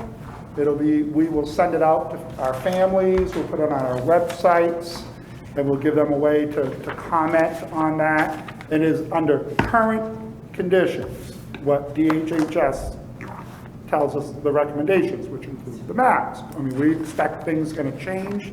When we come back to our August meeting, we will have updated that with changes, and then we'll ask the board to approve that. I do want to say that one of the changes in there is that we will not have remote learning option next year. We were required to do that based on the state of emergency that was declared by our governor, who just rescinded that or was allowed to lapse on Friday. So we're not planning remote learning for next year. So if you have at any point when you read that, if you want to send your comments to me, you all have my email, and you can do that. And we'll take that under consideration. So next, for resignations, I'm asking the board tonight to accept the resignation of Teresa Evans. She's our Bristol Elementary nurse, and Chelsea Hebert, who's our high school guidance lead. So moved. Any further discussion? All those in favor say aye. Aye. Opposed? Abstentions. And tonight I'm nominating 4 teachers for next year. Sarah Farver-Staub, middle school music. Sarah Cormier, Bridgewater Hebron Elementary School teacher. Ashley Adams for New Hampton Community School teacher. And Stephanie Orentz, high school music. So move. Second. Any further discussion? All those in favor say aye. Aye. Opposed? Abstention. Okay. I need a motion for approval for the superintendent to accept resignations until the next scheduled board meeting. So moved. Any further discussion? All those in favor say aye. Aye. Opposed? Abstentions? Next, I need approval for superintendent to hire until the next scheduled board meeting. So moved. Second. Any further discussions? All those in favor say aye. Aye. Opposed? Abstentions? Okay. Next, I need approval for superintendent to make decisions on change of school assignment requests until the next actually, no. We need to do number O before M. The student school assignments. I need a motion to approve the student school assignments as recommended by the superintendent. Motion to accept the school assignments as recommended by the superintendent. Okay, I need a second. Okay. Any further discussion? All those in favor say aye. Aye. Opposed? Abstentions? Now I need approval for the superintendent to make decisions on change of school assignment requests until the next scheduled board meeting. Is this for staff or for students? This one is change of school assignments based on the students. Okay. But we can't bring names forward in public meeting. No, I just didn't know Okay. if it was teachers requesting other buildings. No, this one's for the students, sorry. So moved. Second. Any further discussion? All those in favor say aye. Aye. Opposed? Abstentions? Wait, what was that motion for? To approve the superintendent to make decisions on change of school assignment requests until the next scheduled board meeting. But I thought we did that before. We did we approved the student school assignments. Okay, so there's one that's not down here? Yes. Yes. That would be here. The actual school assignments, I had to approve those before we could approve him to do them going forward. Are we gonna make that a D? Well, technically it would have been N. Oh, right, that's the. Because one it went you A, added. B, C, it should have been KLM, and then student school assignments was N. So that's the one you added. Yes, And you're saying it's I put N before M. to approve the superintendent to make decisions on change of school assignment requests. Yep, I had to put the letter N, that line, before the letter M as in Melissa. Right, Does that make sense? for students. For students, Yeah, for students, both of those were for students. I can go over. Sorry to be so confusing. Board member comments.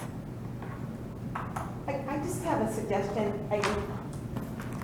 We get stacks of this all the time.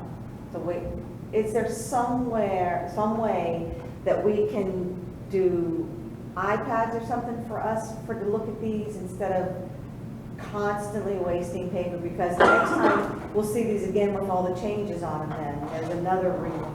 I mean, is that something we can do going forward for the board instead of constantly having all these papers? Or do you prefer just the email, the I mean, copy? I mean, we can just do the email. Yeah. For policy reviews? Yeah, for policies, because this is getting out of control. Okay. I mean, it's just, See, I like paper copy because I print it. look at it. You print it. You Yeah. print it. I can't possibly do I'll give you a that. printer. No, no, You my print it. printer.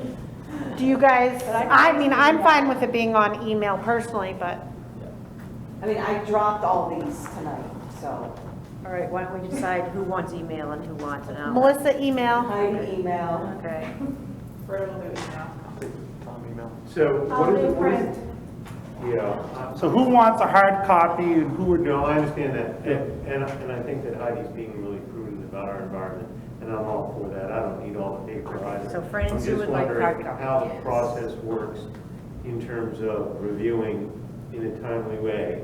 Our expectation would be to follow the email train to see there all of these policies. Well, we get them with, on the email already. Right, but do you want us to respond in email about we have to do that here. Right, yeah, it's not a response. So just the review. But if we just know, and I can tell Right. Sue Yeah. Cross, you know, Sue wants a hard copy. Right. I think Fran said she wanted a hard copy. I don't I know do what. not. So we'll just Yeah. note that. So when we get that email with our agenda for the next meeting, there's always the attachment with all those policies. Yeah. You can read through everything. What she's saying is just this big, huge thick, like tonight, we got this. And This was is just what I got tonight. At our last policy meeting, this is what I walked out with. That's all? Yeah, that's all. But, I mean, All the handbooks are in there, right? handbooks and a few policies, but every policy meeting I attend, I walk away with a stack of papers. And once I've read through them, what do I do with them? Right. You know, I try to recycle as best as I can. So for you, Heidi, it includes policy, agenda stuff, because you have a different set Yeah, I have a than different- the rest of yeah, them. but- So we'll continue that. Yeah, So it's yeah. Yeah. the two of you Sure. and And they're all Fran. online for resource then? Yeah. Yep. Should we want to Yep. look or Yeah, bring it up? that's a good point. That's a good point. That's actually a good point. Yes, I would like that too, save paper instead of just throwing stuff out. Thank you. Public comment? Nobody's here. Oh, board. Oh. You were under board comments. I've already moved on from board comments. Yeah, but I didn't get a chance to say anything. I wanted to. Okay. Fran first, go. And then Sue. I just want to tell everybody, and I just saw it in the packet, that the New Hampton Community School has had a project of painting chairs, and the deadline is... Oh, I love that. The deadline is tonight, or by tomorrow morning at 8, Good, I got to to. bid on the Yeah. chairs. There's like a dozen of them. And you They're can find them on beautiful. the website, but I can't find them. It's on their Facebook page. On the Facebook. Yeah, it's page. on there. I'm on their Facebook page, and there's some of them, but not all of them. Yeah. But as of this morning, there were some that like didn't even have any bids. No, no. So, it gives the phone number to call, for who's running it, but it's the school number, so you can reach it in the morning, or you can do a bid by emailing her. So, I apologize that I didn't see it before now, because I definitely want to bid for one. But I hope some other people log on and that they be listening and support them on that. And, the Facebook, New Hampton Community School. Yeah, there's 10 chairs. Yes, 10 chairs. Yep. 10 chairs. The first chair bids at $250. And that's bid all along, so that must be fair. Yeah. And now it looks like there are a bid on all of the chairs, but some of them are very low bids, so anyway. They did a fabulous job. I was impressed. And maybe I missed something, but it's grade 8 class night event on Wednesday night, Kelly Park. That's this Wednesday, yes. Yeah. Their graduation, yep. Yeah, because the school board are invited, and I don't remember seeing that before. We've gotten communications and emails about it. Yeah, I saw something. Yeah, I'll be there. Okay, all right. Sue had a comment, sorry. Yes, well, I will not be able to make it to the staff appreciation barbecue either. It's a prearranged family vacation that we do once a year, and I didn't make the arrangements, and I was just glad it was away from graduation. That was a point that she made. But anyway, not that I don't appreciate the staff, because I think they've done a wonderful, wonderful job this year, every person. You know, the teachers have had to adapt, and the staff, and the whole staff has had to adapt to a lot of different changes and all, and I really, really appreciate it, and I'm so sorry that I can't be there, because I really enjoy cooking for the teachers. And they appreciate it, and the staff.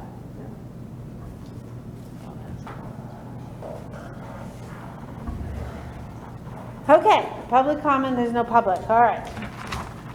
Manifest.